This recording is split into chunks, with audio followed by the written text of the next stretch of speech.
Sorry हां नाना पटोले हां नाना पटोले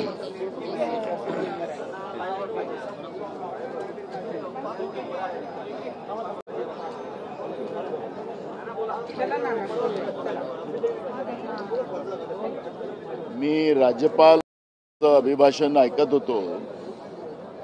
महाराष्ट्राचं विजन येणाऱ्या काळात ते त्या पद्धतीनं सरकारच्या वतीनं मांडत असताना मी पाहिलं. आपण पाहिलं असेल की जेव्हा हे सरकार नवीन आलं तेच भाषण आणि आताचं भाषणात फार काही मोठा फरक आहे असं मला जाणवत नाही. सरकार काय घोषणाबाजीच करत राहणार काय? महाराष्ट्रामध्ये गुन्हेगारी वाढत चाललेली आहे. शेतकऱ्यांच्या शेतीच्या पंपाला पाणी विद्युत नाही, पिण्याचं पाणी महाराष्ट्रात नाही, रोजगाराचे प्रश्न वाढत चाललेले आहेत. त्याचप्रमाणे शेतकऱ्यांच्या शेतीच्या पिकाला भाव नाही, त्यांनी सरकारने घेतलेल्या धान्याला पैसे नाही. सरकार विकासाच्या नावाने महाराष्ट्राचे 3-13 वाजलेले आहेत. महाराष्ट्र एकीकडे लाडक्या बहिणीचं गुणगान गायला जाते, गायलाच पाहिजे, पण लाडक्या बहिणी सुरक्षित नाही, केंद्रीय मंत्र्यांची मुलगी नाही, त्यांना स्वतः पोलीस स्टेशनमध्ये जावं लागते आहे.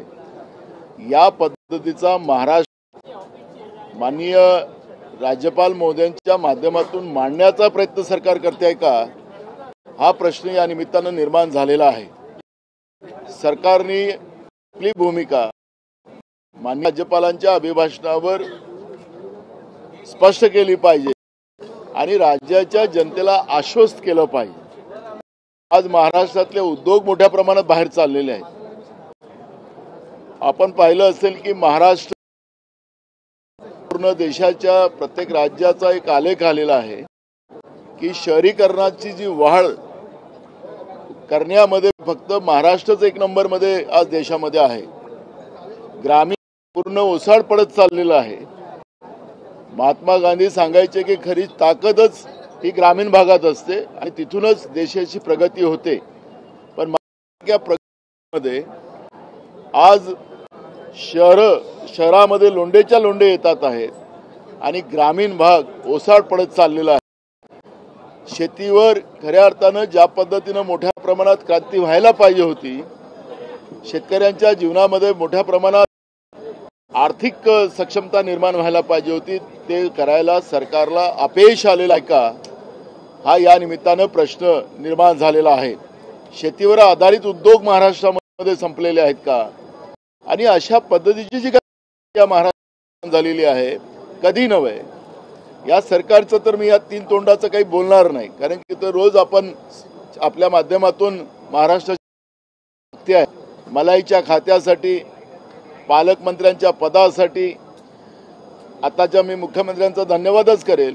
त्यांनी पहिलं एक पाऊल आहे की आरोग्य विभागामध्ये झालेला घोटाळा त्याच्यावर त्यांनी स्थगिती दिलेली आहे असं मी तुमच्या माध्यमातून ऐकलेलं आहे, म्हणून त्यांचं अभिनंदन मी करेल. पण असे घोटाळे अनेक या महाराष्ट्रामध्ये आहेत, त्या सगळ्या घोटाळ्यावर ते स्थगिती देतील का, हा प्रश्न या ठिकाणी निर्माण झालेला आहे. अन्न नागरी पुरवठ्यामध्ये असतील, इरिगेशनमध्ये असेल, बांधकाम विभागात असतील, सार्वजनिक उपक्रम बांधकाम विभागामध्ये असेल, असे अनेक विभाग आहेत, कृषी विभाग, अशा अनेक विभागामध्ये मोठ्या प्रमाणात महाराष्ट्रामध्ये भ्रष्टाचार महायुतीच्या सरकारमध्ये झालेला आहे. आणि त्या माध्यमातून हे सरकार माननीय मुख्यमंत्री जे एक पाऊल त्यांनी पुढे उचललेलं आहे ते पुन्हा सगळ्या याच्यामधल्या भ्रष्टाचाराच्या फायलीला स्टे देतील का, हाही प्रश्न या निमित्तानं या ठिकाणी निर्माण झालेला आहे. आणि हा सगळा जॉब या अधिवेशनामध्ये आम्ही विचारणार आहोत. आज मुख्यमंत्र्याचं एक स्टेटमेंट मी ऐकलं. मुख्यमंत्री म्हणाले की जे गुन्हेगार प्रवृत्तीचे मंत्री आहेत त्यांना आम्ही सगळ्यांना काढणार आहोत. आनंदाची गोष्ट आहे, महाराष्ट्राच्या मंत्रिमंडळात 65% गुन्हेगार मंत्री आहेत आणि हे सरकारनेच प्रसिद्ध, त्यांचेच सगळे आकडे आहेत. आणि म्हणून मग या 65% मंत्र्यांना ते त्यांच्या मंत्रिमंडळातून काढतील काय, हा एक प्रश्न आहे. त्यांच्या निर्णयाचं स्वागतच आहे. हे सगळं झालं पाहिजे, ही भूमिका आमची आहे. काही उल्लेख या संदर्भामध्ये झालेला आहे का? धनंजय मुंडे असतील किंवा माणिकराव कोकाटे असतील त्यांच्या राजीनाम्याच्या संदर्भामध्ये आपली भूमिका काय आहे त्याबद्दलचा काही उल्लेख झाला? हे बघा, मी सांगितलं की दागे मंत्र्यांच्या बद्दलची भूमिका मुख्यमंत्र्यांनी मांडलेली आहे. त्याच्यामध्ये माणिक कोकाटे पण येणार आहे. त्यामुळे हे सगळेच येणार आहे. 65% मंत्री येणार आहे. बीड आणि परभणी आणि स्वारगेटमध्ये झालेली घटना आणि मंत्र्यांच्या मुलीची झालेली छेडखानी आणि महाराष्ट्रामध्ये होणाऱ्या महिला असुरक्षिततेचं जे प्रमाण आहे, मोठ्या प्रमाणात ड्रग्ज महाराष्ट्रामध्ये आणून पिढ्याच्या पिढ्या बर्बाद केलं जाते आहे, हे सगळे प्रश्न या अधिवेशनामध्ये येणार आहे. बीड आणि परभणीचा इश्यू आम्ही नागपूरच्या अधिवेशनात उपस्थित केलाच होता आणि आता हे बजेट अधिवेशन आहे. नागपूरच्या अधिवेशनात तर याच्यावर चर्चा करायलाच तयार सरकार नव्हतं, पण मी स्वतः या प्रश्नाला लावून धरलेलं होतं. सरकारने चर्चा केली. मुख्यमंत्र्यांनी जे उत्तर दिलं ते उत्तर थोतांड खोटं होतं आणि म्हणून हक्कभंग सुद्धा आम्ही त्या विषयावरचं माननीय मुख्यमंत्र्यांवर आणणार आहोत. आणि त्याच्यामुळे परभणी आणि बीड हे महाराष्ट्राला घटनेमुळे महाराष्ट्राला काळीमार्ग हा प्रकार आहे. जे आरोपी आहेत त्या आरोपींना जेलमध्ये जे VIP ट्रीटमेंट दिलं गेलेलं आहे याची पण विचारणा या सरकारशी आम्ही करणार आहोत. प्रशांत कोरटकर यांना अजून ताब्यात घेतलेलं नाहीये, त्यामुळे विरोधकांचं असं म्हणणं आहे की जाणीवपूर्वक त्यांना वाचवलं. बिलकुल, मी तुम्हाला सांगत आहे की या सगळ्या घटनेमध्ये जे काही आरोपी आहेत त्या आरोपींना मुद्दामून वाचवलं जाते आहे. ते कुठल्या देशात आहेत, जगाच्या पाठीवर कुठं आहेत, हे भारतातच आहेत, हे कोणालाच कळायला तयार नाही की महाराष्ट्राचं पोलीस विभाग हे एवढं कार्यक्षम झालं काय आणि ते कोणामुळे झालं, तर त्याला सरकारचाच पूर्ण आशीर्वाद आहे का, या सगळ्या प्रश्नाचं उत्तर सरकारला द्यावं लागणार आहे. महाराष्ट्राच्या ज्या DG आहेत त्यांच्या अकार्यक्षमतेचंही या निमित्तानं सगळं दर्शन राज्याला झालेलं आहे, ज्याचा सातत्यानं आम्ही विरोध केलेला होता. पण त्यांना बसवून ठेवणं आणि महाराष्ट्राची बदनामी करण्याचं काम, महाराष्ट्र असुरक्षित करण्याचं काम या सरकारने मुद्दामून केलं काय, हे सगळे प्रश्न या निमित्तानं उपस्थित होणार.